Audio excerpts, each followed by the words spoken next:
Então, assim, eu vou fazer uma breve apresentação sobre mim, tá?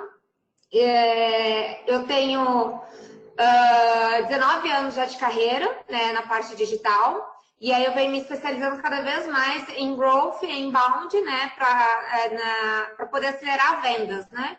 Porque o inbound e o marketing digital, ele vem muito com uma questão de atração, de atrair leads, mas não de fazer, de fato, vendas. Até que quando a gente faz consultoria, diz assim, ó, o meu papel vai até a oportunidade, seu papel passa a ser vendas. Com o Growth, a gente consegue acelerar ainda mais o processo, né? E colocar esses leads de oportunidade diretamente como venda. Então, assim, eu trabalho completamente focada em resultado, tá?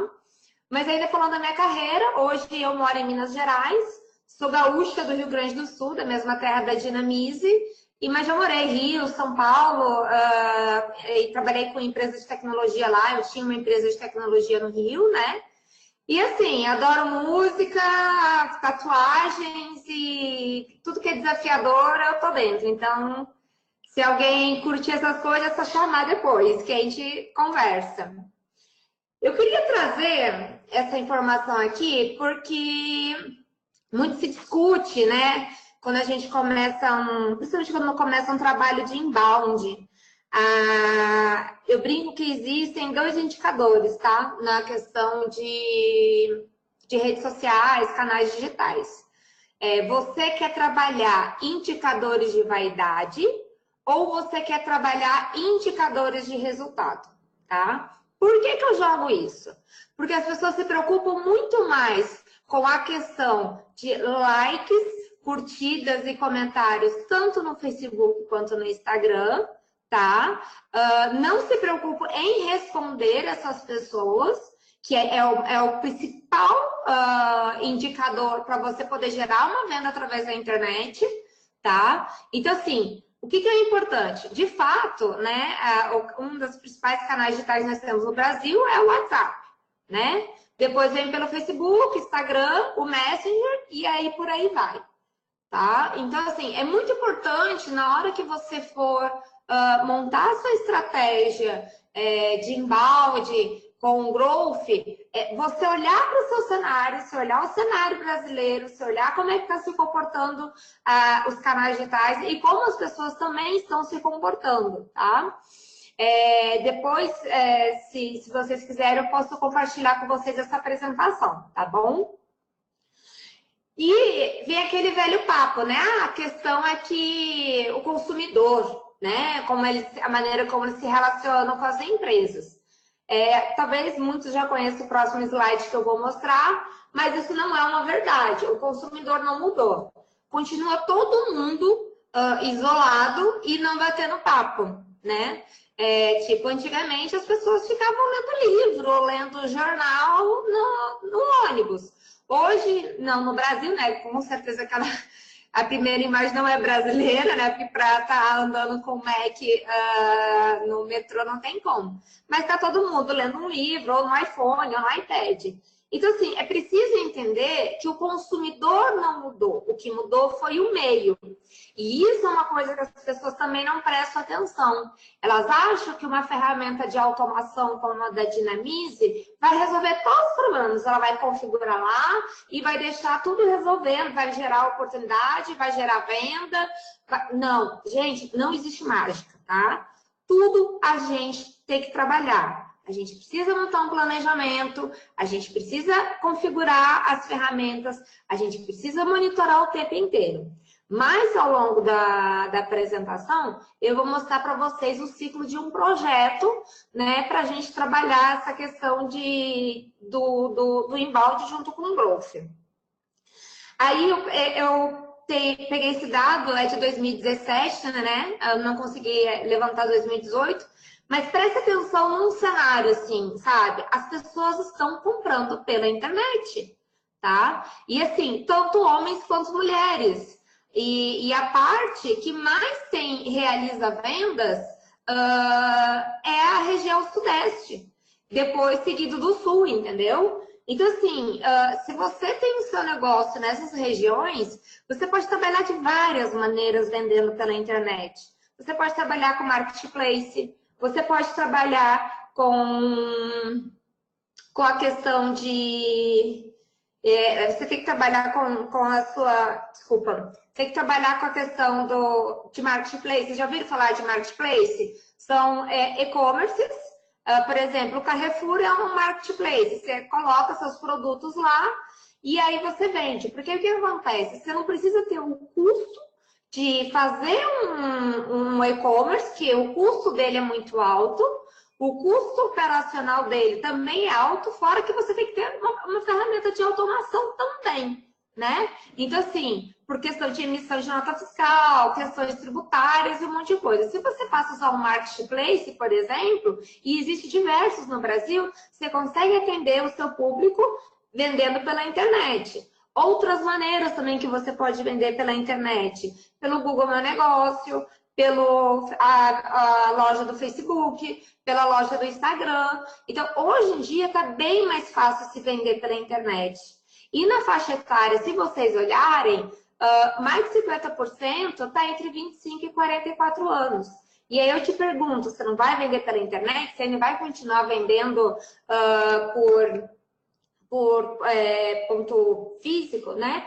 Então, assim, as pessoas se transformando cada vez mais digitais, é um meio desses. Mas se você não tiver uma boa ferramenta para capturar esses leads, para atrair esses leads, para você nutrir esses leads, você conhecer quem eles são, qual é o comportamento, você não vai conseguir criar estratégias operacionais para realizar isso.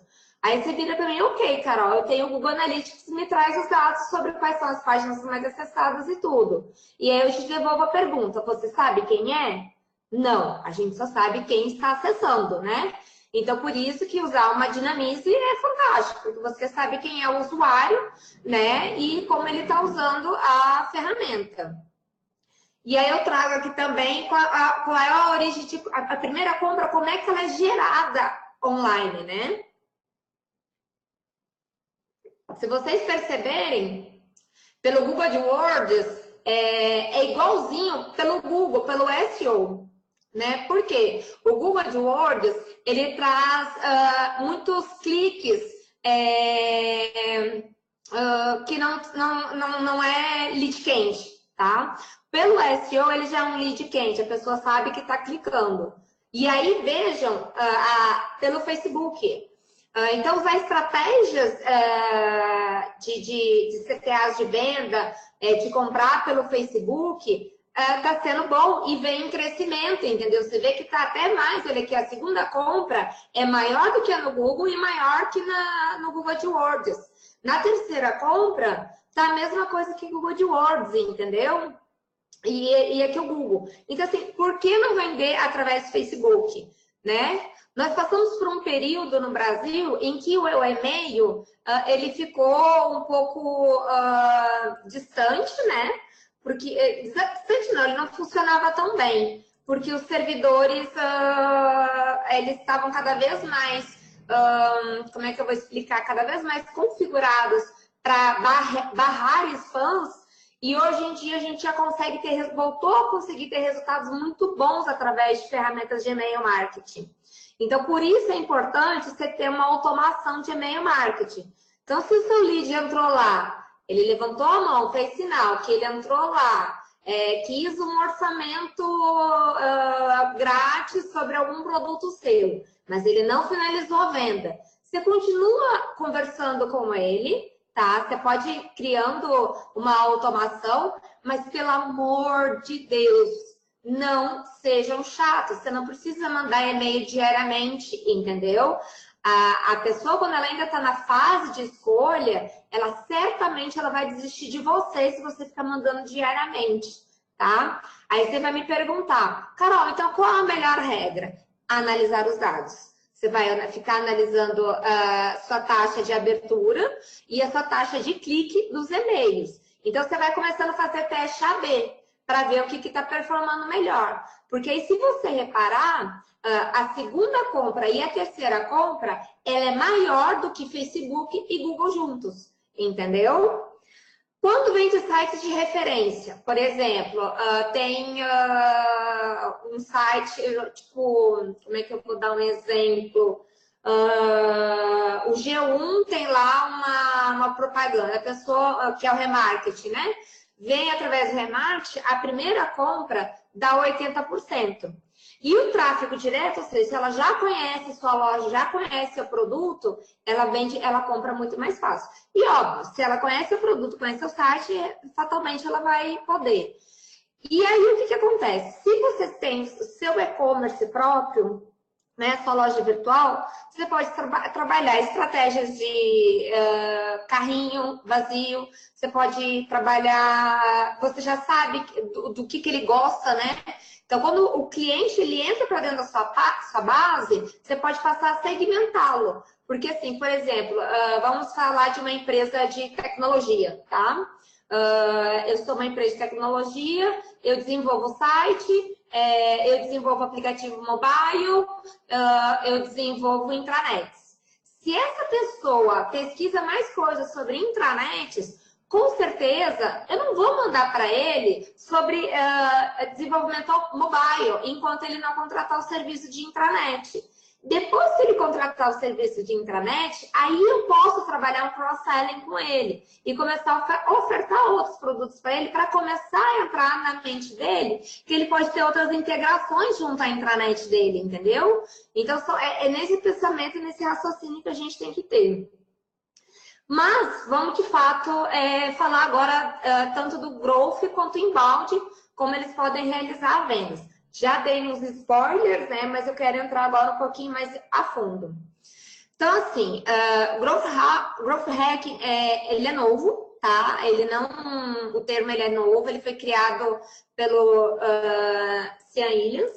E o que ele fala, né? O Growth Hacker é o profissional que tem foco com crescimento baseado em métricas, ou seja, o que eu falei, dados. Você sempre precisa estar olhando para dados todos os dias, se possível, de manhã, de tarde, o tempo inteiro, sabe? Porque os dados é que vão te dizer para onde seu cliente está caminhando, sabe? Qual é a performance que ele está usando, qual é o rastro que ele está caminhando. Porque dali, se você estiver analisando isso, você pode dar um direcionamento para ele acelerar o processo de realizar a compra, entendeu? Então, por isso que a fase dele, dentro de uma automação, é de extrema importância, porque você pode diminuir o caminho dele para compra, né? E apenas se comprovado que pode ser utilizado em um plano de crescimento sustentável.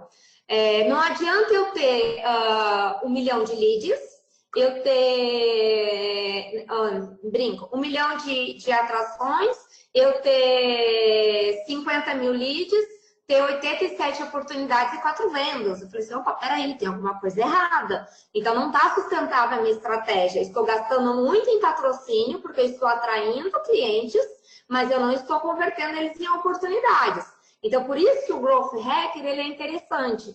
Porque o que acontece? Ele analisa as falhas dos processos, mas baseado em dados, né? Não é aquela coisa assim, não, porque eu vi num amigo meu e funciona assim.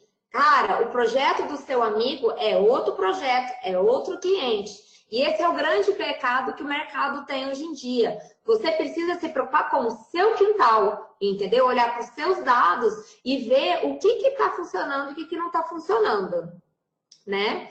Então, assim, o Growth, né? Ele começa, como eu falei, né? Ele é novo, ele escreveu no blog dele em 2010 um post, né? Onde ele definiu essencialmente o cunho, o termo que conhecemos hoje, né?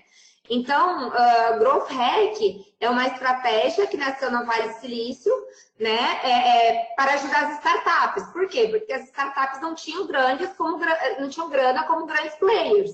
Então, eles precisavam ser ágeis para atrair clientes e possuíam pouco orçamento, né? Então, é aquilo que a gente sempre fala. Você trabalha mais com menos, ou seja, você gera mais resultados com menos orçamento. E outra, enquanto no inbound você faz revisão de 3 e 6 meses, você faz a revisão do growth, às vezes, mês a mês. Porque como você está olhando o tempo inteiro os dados, daqui a pouco você pode mudar a sua estratégia para poder crescer rápido, entendeu? Então, isso é importante vocês terem. O growth, ele é aceleramento. Ele traz resultados rápidos para o seu negócio, tá? Então, assim, aí vira para mim e diz assim, Carol, o que um profissional de growth ele precisa ser, né? Primeiro, ele tem que ser guiado por uma intuição criativa. Ele tem que ter uma visão catalisadora, ele tem que observar todos os lados, né? É um perfil que consegue permear a tecnologia, permear pelo corpo executivo, permear pela área de produtos, permear pela área de RH, permear pela área de vendas. Então, você precisa ter uma visão global da empresa para você poder conhecer bem o produto e envolver essas pessoas todas para que você também crie e-books interessantes, você crie materiais ricos interessantes, né? Hoje, na minha visão, tá? O canal que traz mais atração e que gera mais vendas é blog e você impulsionando eles no Facebook. De todos os clientes que eu tenho trabalhado, isso é um resultado muito latente que tenho visto, tá? Porque ele me traz lead bem quente. Porque eu vou estar falando sobre um assunto, sobre uma dor que o mercado tem, e aí ele pega, eu vou distribuir no Facebook, no LinkedIn, e aí ele vai vender. Outra estratégia legal também de divulgar os conteúdos são em grupos de nicho. A gente tem uma fertilidade de grupos, tanto no Facebook quanto no LinkedIn. Ou seja, você tem, por exemplo, eu tenho a minha empresa de tecnologia que desenvolve sites, intranet e mobile. Então, eu tenho que entrar em grupos de intranets, em grupos de desenvolvimento de mobile, tudo isso tanto no LinkedIn quanto no Facebook. E divulgar os meus artigos lá nesses grupos. E aí, a partir daí, como eu vou ter sempre ao final do artigo um CTA, saiba mais, ou agende uma visita, ou peça um orçamento agora, o cara vai entrar na minha base e eu vou saber de onde ele veio. E aí, inclusive, eu vou conseguir saber qual é o canal que está performando melhor. Então, por isso que o profissional de growth, ele precisa ter a capacidade de analisar dados, fazer experimentações, mostrar relatórios e resultados e fazer otimizações baseadas nos dados levantados. Ou seja, no growth não existe achismo. É fatos e dados. E precisa estar sempre curioso, sempre estudando, buscando novas técnicas, pegando cases, o que tem de novo nas redes sociais, o que tem de novo no mercado. Cara, a gente precisa estar atento o tempo inteiro, porque tudo muda todo dia. Então, se você pretende ser um profissional de growth, é importante você estar muito atento ao que muda toda hora. Tipo, o próprio Facebook, o gerenciador de negócio do Facebook, toda hora ele muda. O iFood é um exemplo disso. Eu não sei se eu posso citar nomes, mas o iFood é um exemplo disso. Eu trabalhei uma época que a minha empresa a gente desenvolveu o aplicativo na versão do Windows Phone. E o iFood ele é o tempo inteiro fazendo isso. Ele vai fazendo teste AB o tempo inteiro, mudando o tempo inteiro. Por quê? Porque assim ele consegue ver a melhor experiência do usuário. Quanto melhor a aquisição de produtos ele tiver pelo iFood, ele está sabendo qual é. E o que é a mudança, esse teste AB? Às vezes é uma mudança sutil, não é você mudar tudo, entendeu? Você pode mudar a cor de um botão, um posicionamento, sabe? O texto de uma outra forma, a imagem de uma outra forma, e assim você consegue descobrir qual é a melhor forma que as pessoas vão comprar seus produtos, tá? Então, eu recomendo que vocês sempre estejam atentos a isso. E aí, né, eu deixei o inbound, porque o inbound é uma coisa que vem muito sendo falada já bem há algum tempo, né? Então o que assim, o inbound, ele quebrou uma barreira do marketing tradicional, né? Ele precisa estar muito atrelado à parte de vendas, né? Então, por isso que, assim, ele é baseado na estratégia de funil de vendas, né? Então, assim, ele precisa atrair, converter, vender, fidelizar e ainda você se manter o tempo inteiro. Porque aquilo, no inbound, a pessoa não realiza uma compra só. Ela pode comprar outras coisas, né? Então, assim, você consegue conhecer a pessoa. Então, assim, mesmo que depois ela compra, você vai continuar nutrindo ela com informações. Seja nas redes sociais, seja por e-mail marketing, seja por lançamento de um e-book, mas você vai ter segmentado, entendeu? Dentro da sua ferramenta de automação. Então, assim, as fases do inbound, né? Então, assim, nós temos a parte de aprendizado e descoberta, né? Que isso é uma responsabilidade do marketing, e o reconhecimento do problema. Então, o que acontece? Aqui acontece o MQL. Não sei se vocês sabem o que significa MQL. É o lead qualificado por marketing. Quando esse lead ele é qualificado por marketing, a gente já consegue saber quem é a pessoa, qual é o assunto que ela mais se interessa, qual é o produto que ela tem mais interesse, como ela navega no site e tudo mais. Aí, depois você pega essa oportunidade MQL e você entrega para vendas. E ainda tem o SQL, que vendas ainda vai qualificar essa oportunidade, considerando a solução e avaliação e compra. Porque na hora que ele for entrar em contato com o cliente, ele já sabe exatamente o que o cliente quer comprar. Não fica aquele papo chato de vendedor, entendeu? Que te liga, não sabe nem quem é você. Achei engraçado ontem, até brinquei com um. Me ligaram ontem, a gente está com uma promoção para vender um apartamento e não sei o quê, e aí a gente quer saber se você tem interesse, se você quer comprar um lote. Falei assim, cara, primeiro, como é que você soube o meu telefone? Segundo, vocês fazem para quem está com o nome sujo? Não, mas eu posso ver aqui para você. Eu falei assim, me desculpa, não dá. Eu já joguei o nome sujo porque eu sei que não vai rolar, entendeu? Mas mesmo assim ele foi insistente. Ou seja, isso não funciona mais. Caiu, entendeu? As pessoas elas estão cada vez mais rápidas, cada vez mais rápidas. Por isso, inclusive, no site, é importante utilizar algo chamado, não sei se vocês já ouviram falar, tanto de omnichannel e multicanalidade, para que as pessoas possam conversar com você a qualquer momento, a qualquer hora, através do canal que ela tenha mais interesse. Seja através do WhatsApp, seja do Messenger, seja através do Telegram, seja através de telefone, seja através de e-mail. Então, no seu site, sempre procure colocar esses botões de multicanalidade, porque assim o usuário vai poder conversar com você e tirar as dúvidas na hora, né? Então, isso é importante. Tá?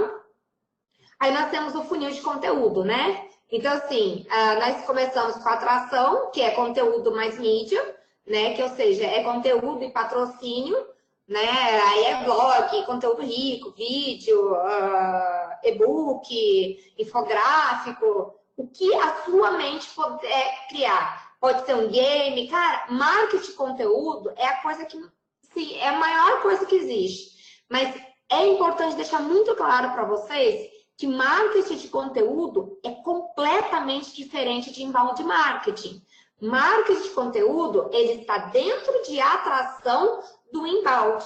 E muitas pessoas fazem marketing de conteúdo e não olham para o funil de vendas, tá? Então, é preciso entender essa diferença entre os dois. Tá? Então, quando você gerar um conteúdo que você vai publicar na internet, divulgar pelos seus canais digitais, você vai impulsionar. Até porque o próprio Facebook, o próprio Instagram, LinkedIn, eles mesmos já divulgaram. Eles mostram para 1% só dos seus seguidores. Cara, você não pode perder. Você pegou um designer, pegou uma jornalista, fez um baita trabalho, você vai mostrar para 1% da sua lista? Não dá. Então, você precisa montar um planejamento orçamentário, ou seja, pensar no orçamento mensal e depois você dividir em que você vai dividir durante o mês esses trabalhos, tá?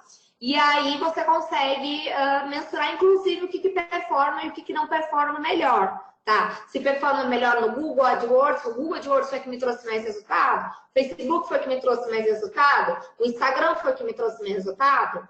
Lá dentro da Dinamize, ele vai te mostrar onde é que foi a conversão, entendeu?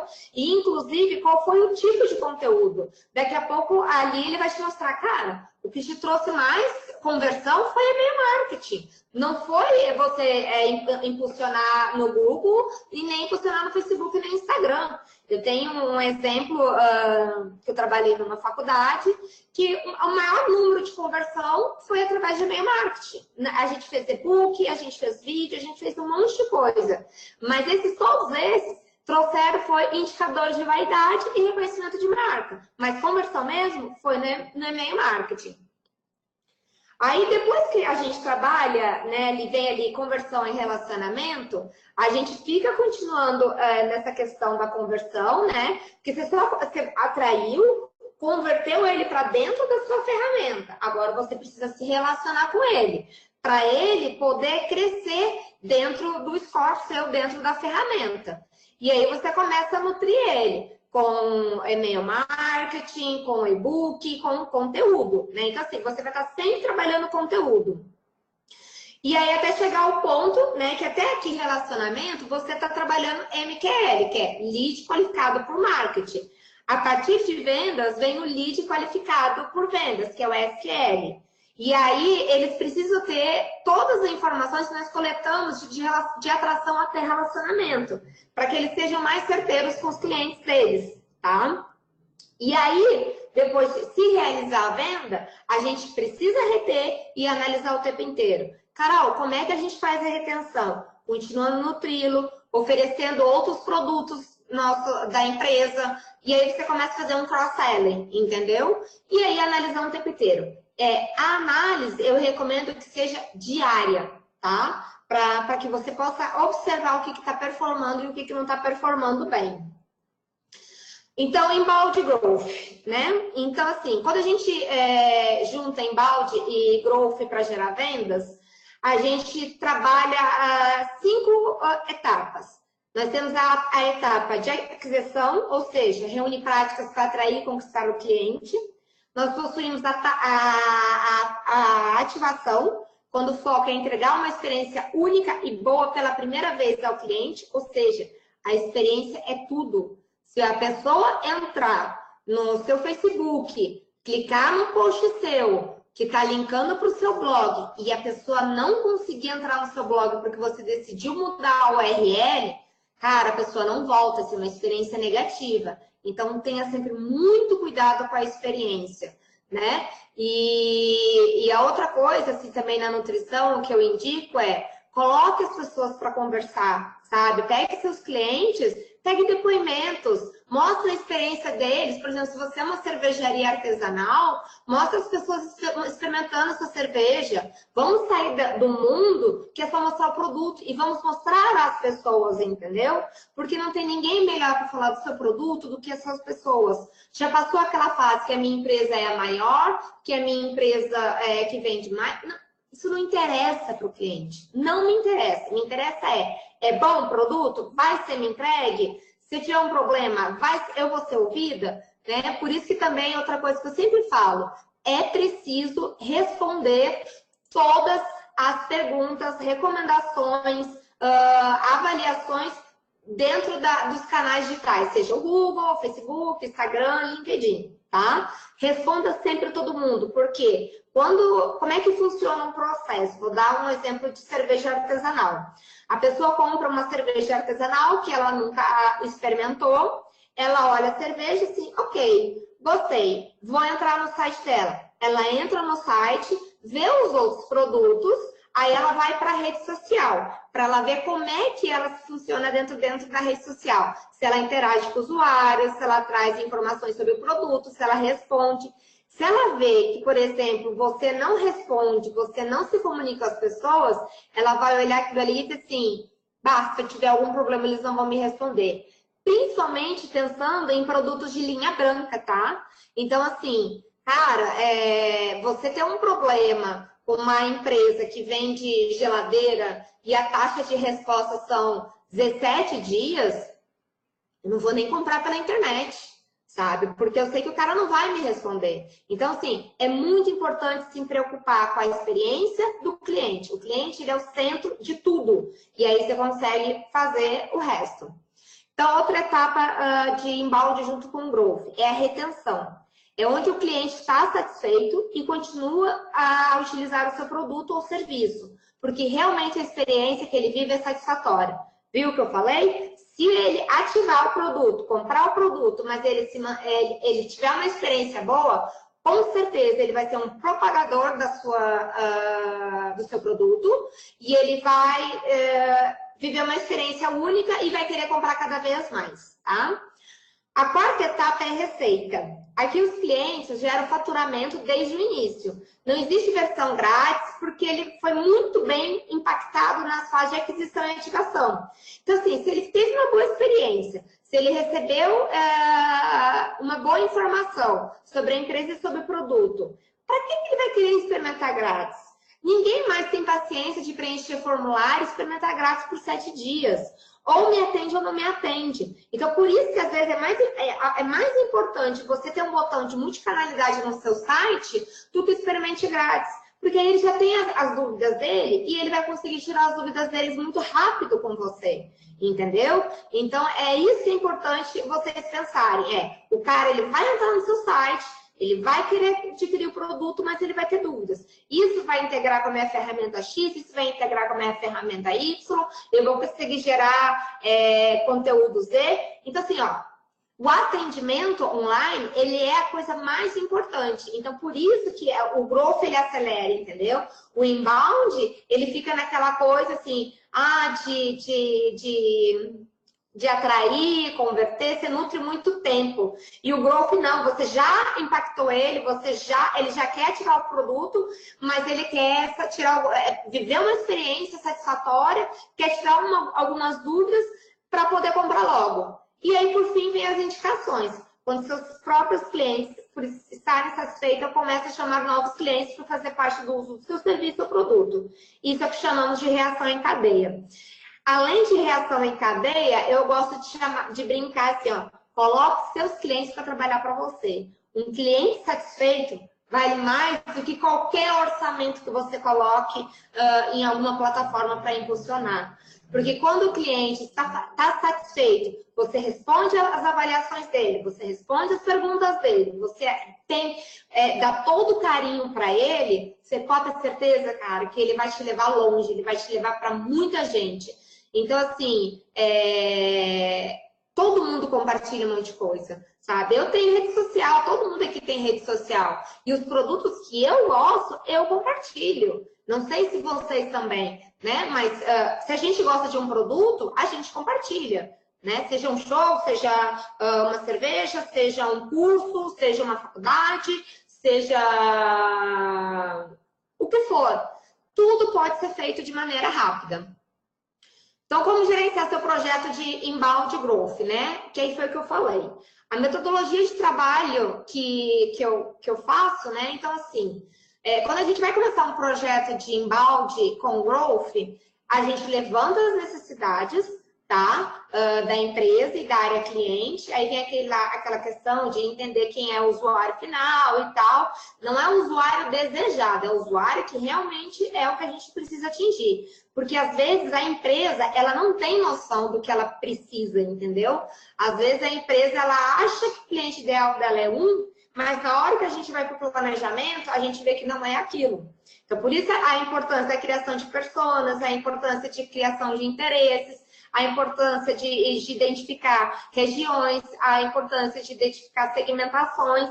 Porque aí, quando você fez o levantamento com o cliente para entender o que é o produto, o que é a empresa, você passa para a fase de planejamento. E aí você vai levar o planejamento para ele, ele vai olhar para você assim, nossa, é tudo isso mesmo. Como é que você conhecia a minha empresa? Então, assim, ponto 1, saiba ouvir o seu cliente.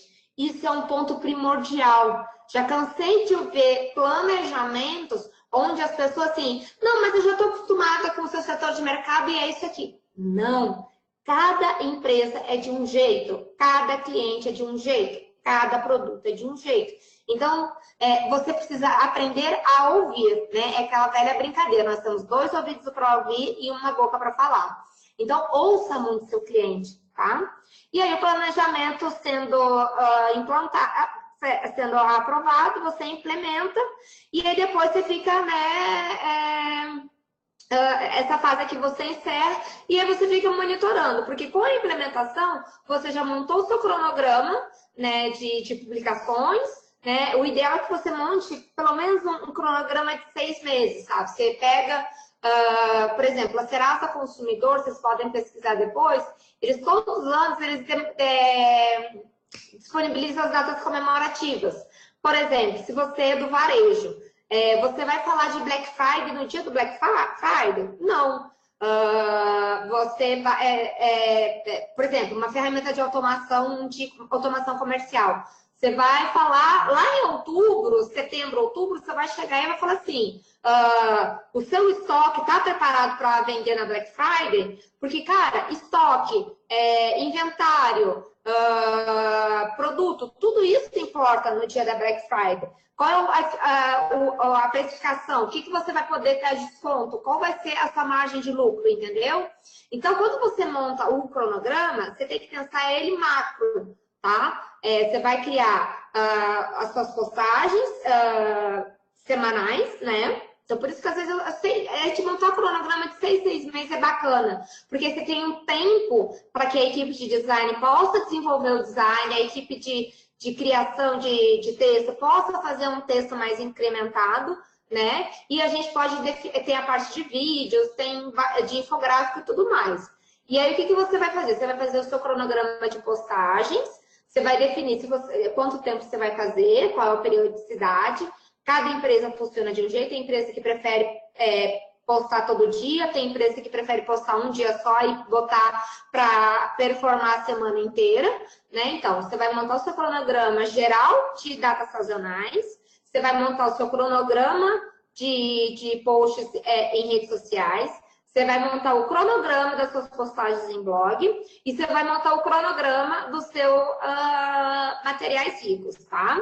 E conforme você for publicando, você for impulsionando, for caindo os leads, for caindo as oportunidades, for caindo tudo isso, na hora do monitoramento, você vai saber se o que performou bem. Foram datas sazonais? Foram e-mail marketing enviados? Foram blogs? Foram postagem nas redes sociais? Foram materiais ricos? Então, aí você vai conseguir ver. Mas é importantíssimo você estar planejado. Então, por isso, o cronograma de ações, ele é uma fase muito importante, tá? Depois, eu posso ver até para poder compartilhar com vocês um modelo, se possível, tá? Então, assim, como a Dynamics vem me ajudando a acelerar as vendas com o MK2 Easy, né? Eu trouxe essa tela só aqui, porque o que acontece? Tá vendo? Ele faz o funil de vendas direitinho. Ele mostra que no mês de agosto de 2019, porque isso aqui é uma implantação nova, tá? Por isso que eu trouxe ele. Ele gerou 644 visitantes, ele trouxe 6 contatos novos e 4 oportunidades. E aí, quando jogar essa oportunidade para venda, a venda tem que me informar o que vendeu. Porque aí, o que vai acontecer? Eu vou abrir esse cliente, né? Eu vou ver, e aí eu vou marcar ele como venda. Sendo que dentro do cliente também, tem 3 coisas que você pode colocar. Você marca como oportunidade, se ele não tiver com oportunidade ainda. Você marca ele como venda. E você tem um campo que você pode usar como follow-up. Entendeu? Que são anotações. Então, você pode ir lá colocando tudo que você vai conversando com o cliente. E assim você consegue quase que ter um CRM na sua mão, sabe? E aí, eu gosto de falar, né, na honra. Uma vez eu fiz um projeto para a Embratel e o presidente da Embratel falou assim, eu quero ver os indicadores da Embratel em uma honra. E a gente só se olhou assim, meu Deus, como é que eu vou montar uns indicadores em uma honra da Embratel? E então é isso, assim, na verdade, a maneira mais fácil de você ver se você está fazendo ou não é dessa maneira. E aqui também você pode definir as metas, né? Qual é a meta que eu quero ter de visitantes para o meu site? Qual é a meta que eu quero ter de contatos? Qual é a meta que eu quero ter de oportunidades? Qual é a meta que eu quero ter de clientes? Tudo isso você consegue fazer dentro da Dynamize, tá? Pior que eu não tenho nenhum que eu possa abrir aqui para vocês, senão eu mostrava. Mas basicamente é isso, tá? Então, assim, finalizando, tá? Então, assim, não importa qual o crescimento possa ser chamado, porque agora as pessoas estão meio que parando de falar de growth hack, estão falando de disrupção de marketing. Gente, tudo é crescimento, tudo tem a ver com growth hacking. Então, assim, ele está cada vez mais livre e prosperando. Só que para poder ficar na mão de marketing, né, e não criar mais um profissional, estão jogando isso para dentro de marketing. Mas lembre-se, uma pessoa especialista em crescimento, né, de negócios, ela precisa ter aquelas opções, aquelas fases, aquelas qualidades, digo, para que possa ser um growth hacker.